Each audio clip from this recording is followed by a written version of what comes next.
there are a number of things, but the first is that people are people, and folks who identify as lesbian or gay, bisexual, transgendered, queer are, they're trying to make the most sense of their life as they can. They feed their dogs, they love their children, they keep good care of their gardens. I mean, people are people. And so the most important thing that Christians can do is not buy into this real travesty of personhood that has come to us through the category of sexual orientation, and that is to believe that somehow people who identify as gay or lesbian are a separate species of people. There's one category of personhood. A person has a soul that will last forever, is an image bearer of a holy God. So even when we meet people who are reflecting that image badly, and I think it's fair to say that we all would be considered that person, we still must see that person as an image bearer of a holy God.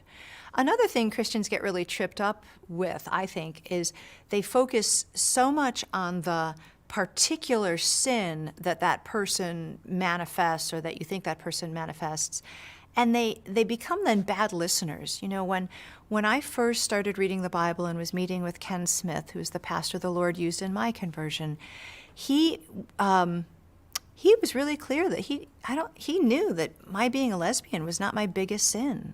Being an unbeliever was. So don't get sidetracked into focusing on sins, plural, about anybody, whether it's your neighbors who identify as LGBT or other neighbors.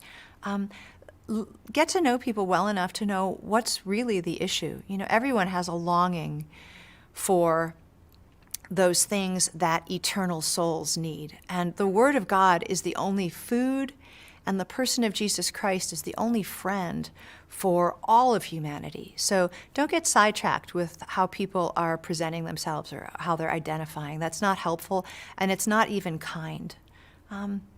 Another thing you might want to think about, too, is that before you focus on the specifics and on the consequences of original sin, a really helpful thing to do is to really just share worldview. When people get together and they talk, it doesn't hurt to say, well, you know, this is why Christians think the way they think. We believe that all people are distorted by original sin.